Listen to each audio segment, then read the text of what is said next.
अनुराग के जो पिता हैं वो 2 महीने से लगातार रो रहे हैं, उनके आंसू नहीं रुक रहे हैं और बहुत पीड़ा में है। वो क्या कहना चाहेंगे उनको? देखिए, जिस तरह से मुझे खबर भी है कि उनको प्रताड़ित किया जा रहा है। एक शेर है कि पत्थर मारो गोली मारो मरने से इनकार नहीं। पत्थर मारो गोली मारो मरने से इनकार नहीं, लेकिन सुन लो सच की आखिर जीत ही होती है हार नहीं। और बाग का नक्शा बदलो या फिर छीन लो हमसे ताबे नज़र। सब कुछ देखें और कुछ न कहें, ये हमको मंजूर नहीं। ये गलत बात है। आप प्रताड़ित करोगे, आप बोलने नहीं दोगे। ये देश देख रहा है, ये दुनिया देख रहा है और इंसाफ मिल के रहेगा। इंसाफ लेने से कोई रोक नहीं पाएगा। पीड़ित के पिताजी से निवेदन है कि आप लड़ते रहिए। आपके ऊपर पत्थर मारा जाएगा, गोली मारा जाएगा, लेकिन आपको जीत होगी, सच की जीत होगी। जौनपुर में जो इस समय सबसे चर्चित कांड चल रहा है वो अनुराग यादव हत्याकांड चल रहा है। अनुराग हत्याकांड को बीते करीब 2 महीना होने वाला है, लेकिन अगर इंसाफ की बात करें तो सिर्फ तारीख पे तारीख मिलती चली आ रही है। 30 दिसंबर को इस बार फिर से तारीख पड़ी है और 30 अक्टूबर को अनुराग यादव की हत्या हुई थी गला काटकर। हत्यारों द्वारा जो है उसकी गर्दन काटकर हत्या कर दी गई थी। इन सब के बीच में जो तारीख पड़ती चली आ रही है, हमारे साथ एक साथी अधिवक्ता सतवीर सिंह जी मौजूद हैं। आज हम उनसे बात करेंगे क्या कुछ इसमें हो रहा है, क्यों इसमें तारीख पड़ रही है, इतना देर क्यों रहा है। सतवीर जी, अनुराग कांड तो आपको पता ही है क्योंकि आप अधिवक्ता तो उसमें नहीं है, लेकिन फिर भी जानकारी आपको है। कैसे देखते हैं, किस नज़र से उसको? देखिए मकसूद भाई, मुझे जो जानकारी है उसमें ये है कि वो बंजर खाते की ज़मीन है और बंजर खाते की ज़मीन में मकान बना हुआ है। मिलजुमला नंबर है जी, शायद क ख ग 3 नंबर है उसमें। क जो है बंजर खाते की है। अब प्रशासन में लेखपाल की रिपोर्ट, कानून गो की रिपोर्ट तहसीलदार के यहाँ आ चुकी है, जिसमें यह स्पष्ट रूप से कहा गया है कि वो बंजर खाते की ज़मीन है और शायद उसके मकान पर भी नोटिस चस्पा कर दी गई थी गिराने की। लेकिन उस मकान मुझे लगता है कि अभी तक उस पर फैसला क्यों नहीं आ पाया है, ये थोड़ा सा प्रश्नवाचक चिन्ह लग रहा है प्रशासन के ऊपर। क्योंकि जो बंजर खाते की ज़मीन है उस पर मकान बनाने का अधिकार किसी को नहीं है। ऐसा क्यों हो रहा है, कहाँ से हो रहा है, ये थोड़ा समझ के परे है।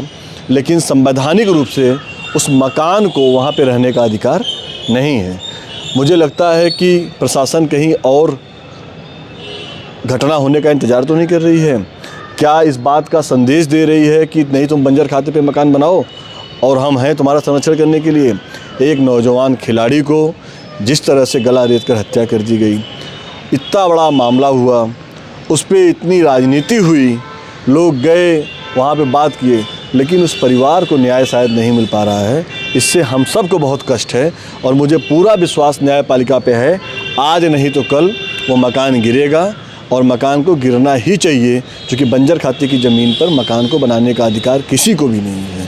वो सरकारी ज़मीन है और सरकारी ज़मीन पर कब्जा करने वाले के खिलाफ कार्रवाई होनी चाहिए। नहीं, आप बता रहे हैं तो ठीक है, प्रशासन को भी पता है कि सरकारी ज़मीन है और उस पर नोटिस भी चस्पा करती है, लेकिन बावजूद उसके इतनी लंबी तारीख लंबी नहीं सर, डे बाई डे चल रहा है। डे बाई डे चल रहा है। 2 महीना होने को आ गया है। ये सही बात है। इसके पीछे कौन लोग हैं, क्या प्रशासन के ऊपर दबाव है? हम तो अधिवक्ता हैं, हम तो अपनी बात करेंगे, लेकिन प्रशासनिक अधिकारी जो हमारी बात सुन रहा है वो फैसला लेता है कि नहीं लेता है, वो तो उसके ऊपर तय है। क्या प्रशासनिक अधिकारी के पास किसी के ऊपर किसी का दबाव है? क्या सत्ता पक्ष में बैठे किसी ऐसे मजबूत व्यक्ति का हाथ है उस केस में जो नहीं चाहता है कि वो मकान गिरे? अगर इस तरह की बात है तो बहुत ही दुर्भाग्यपूर्ण है। यह संदेश गलत जा रहा है। वो मकान प्रशासन को मुँह चिढ़ा रहा है। इस योगी सरकार में जो बुलडोज़र की सरकार कही जाती है, उसको चेहरा, उसको जो गलत लोग हैं उनको सही कर दिया जाता है और जो सही लोग हैं वो बेचारे ऐसे परेशान हो रहे हैं, दर दर की ठोकरें खा रहे हैं। ये गलत बात है। इस तरह की चीज़ें नहीं होनी चाहिए।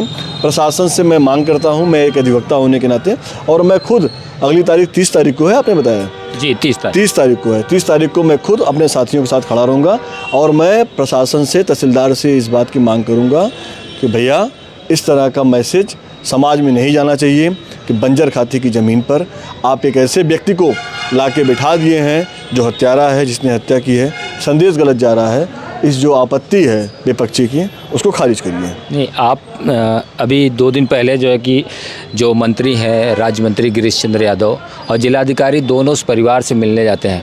और योगी द्वारा भेजा हुआ 5 लाख रुपए का सहायता राशि भी उस परिवार को देते हैं। हालांकि इन सब के बीच में जो परिवार है, जो अनुराग के पिता थे, उन्होंने वहाँ पर मंत्री से रिक्वेस्ट की, सिफारिश की कि एक बार चल के मकान देख लीजिए, जो घटना स्थल है वहाँ पर चलिए, लेकिन वो वहाँ पे जाते नहीं हैं। भैया मैंने क्या कहा, मैंने पहले ही कहा, दबाव, सत्ता का दबाव बहुत बुरा होता है। लग रहा है दबाव, बिल्कुल दबाव है। अगर दबाव नहीं होता तो मकान गिर गया होता। अगर दबाव नहीं होता तो जिलाधिकारी जाके उस अवैध मकान को देखते, क्यों नहीं देखे? ये दबाव का जो सियासत सत्ता पक्ष में बैठे लोग कर रहे हैं, ये न्यायपालिका पर तो सवालिया निशान लगा ही रहे हैं, अपने सरकार पर लगा रहे हैं। लेकिन इससे नुकसान, मंत्री जी ने कहा कि फिर कभी आके देख लेंगे। इससे नुकसान गरीब का हो रहा है, इससे नुकसान पीड़ित का हो रहा है, इससे संदेश गलत जा रहा है। मन बढ़ों को ताकत मिल रही है, उनको ये लग रहा है कि हम इस तरह के कृत्य करके आएंगे, सत्ता में बैठे लोगों की गोद में जाके बैठ जाएंगे, हम सुरक्षित रहेंगे, जेल से हमारी जमानत हो जाएगी और हम अपना ऐश करेंगे। अगर उस बंजर खाते पे बने मकान की वजह से उस नौजवान खिलाड़ी की हत्या हुई है तो उस मकान को गिर जाना चाहिए, उस मकान को अपनी जगह पे रहने का अधिकार नहीं है। यह हम जिला प्रशासन से भी ये मांग करते हैं। तो आप इस बार 30 तारीख को अपनी अधिवक्ता साथियों के साथ न्याय दिलाने के लिए मौजूद रहेंगे? बिल्कुल जाऊंगा, उसकी मदद करूंगा, जो पीड़ित है उनकी मदद करूंगा और उनके हक और हुकूक की आवाज़ को मजबूती के साथ उठाऊंगा और अधिवक्ता साथियों के साथ उठाऊंगा। और मैं एक दल से भी आता हूं, मैं उस दल में भी इस बात को रखूंगा और मैं दल के साथियों से भी निवेदन करूंगा, कांग्रेस पार्टी के लोगों से निवेदन करूंगा कि इस बात को खड़े होकर इसका विरोध करें और आके उस बेचारे जो ताइक्वांडो खिलाड़ी था उसको न्याय दिलाएं। तो अभी तक आप क्यों नहीं है? क्योंकि आप एक दल से जुड़े हुए हैं, कांग्रेस पार्टी से जुड़े हैं। देखिए, 2 महीना कानूनी प्रक्रिया, देखिए मेरी बात सुनिए, कानूनी प्रक्रिया अलग है। संवैधानिक रूप से जो लड़ाई चल रही है अधिवक्ता की, मैं एक कोट पहन के उस लड़ाई को मजबूती के साथ लड़ूंगा।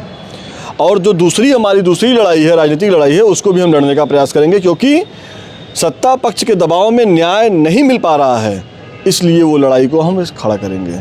और कानूनी रूप से मैं कोट पहन के एक अधिवक्ता की वजह से मैं उसमें भी न्यायालय में भी लड़ूंगा। तो मैंने क्या कहा कि दोनों तरफ से मेरे अंदर 2 चोले हैं, एक सफ़ेद कुर्ता भी है और एक काली कोट भी है। तो दोनों डबल इंजन तो सत्ता के लोग चला रहे हैं, मेरी डबल इंजन नहीं है, लेकिन हाँ उस इंजन से कमज़ोर भी हमारा इंजन नहीं है। जो उनका इंजन है वो भ्रष्टाचार से लिप्त है और हमारा इंजन पाक साफ है। तो हम जनता के हित के लिए लड़ेंगे और मजबूती के साथ परिवार को न्याय दिलाने का काम वहाँ भी करेंगे, राजनीतिक रूप से भी करेंगे और अधिवक्ता होने के नाते भी करेंगे। तो किस तरीके से न्याय दिलाएं? क्योंकि अभी तारीख, अगर अगली तारीख फिर पड़ जाती है तो फिर क्या करेंगे? अभी मैं आज आपके सामने रूबरू हो रहा हूँ जी। पहले दूर से मैं आपके माध्यम से इसको देखता था, आज आपने मुझे लाके कटघरे में खड़ा कर दिया। कटघरे में नहीं, न्याय के लिए खड़ा कर दिया है। तो न्याय के लिए जब जागो तभी सवेरा। तो आज उस कहावत का चरितार्थ होगा। 30 तारीख को मैं वहाँ रहूँगा। आप अधिवक्ता से पहले कि इंसान भी हैं, ये याद रखना चाहिए। नहीं, इंसान तो लड़ाई लड़ रहा है ना, उसके जो पीड़ित परिवार से गला काट दिया गया उसके पिताजी तो इंसान है ना, वो तो लड़ाई लड़ रहे हैं जी। वो लड़ाई लड़ रहे हैं, इंसानियत रूप से लोग लड़ रहे हैं। लेकिन आज के दौर में इंसान की इज्जत कहाँ है? किसी का गला काट दिया जा रहा है, किसी को आत्महत्या करने पे मजबूर कर दिया जा रहा है, आए दिन हत्या, बलात्कार, लूट, छिनैती, डकैती हो रही है। सुशासन का राज बता के सिर्फ और सिर्फ धनुगाही किया जा रहा है, ये बात ठीक नहीं है। उस परिवार को न्याय मिलना चाहिए। बंजर खाते पे बने हुए मकान को, अवैध निर्माण को तुरंत प्रशासन को ध्वस्त कराना चाहिए। जाते जाते आप अनुराग के पिता से क्या कहना चाहेंगे? मैं अनुराग को श्रद्धांजलि अर्पित करता हूँ। मैं एक नौजवान को हमारे जौनपुर ही नहीं, उत्तर प्रदेश ने, देश ने खोया है। मेरी श्रद्धांजलि है, मेरी पीड़ा उन परिवार के साथ है। मैं उनके पिताजी से निवेदन करूंगा कि आप हार मत मानिए, आप लड़ाई लड़ते रहिए। हम सब लोग आपके साथ न्याय दिलाने के लिए कचहरी में भी खड़े हैं और हमारे दरवाजे हैं, हम वहाँ भी खड़े हैं आपके लिए। राजनीतिक दरवाज़ा हमारा है, हम वहाँ भी खड़े हैं। हम सब लोग मिलके आपकी लड़ाई को मजबूती के साथ लड़ेंगे और विश्वास दिलाते हैं कि अगर आपको, जब तक आपको न्याय नहीं मिलेगा, आपका साथ नहीं छोड़ेंगे। बहुत बहुत धन्यवाद आपका सतवीर जी।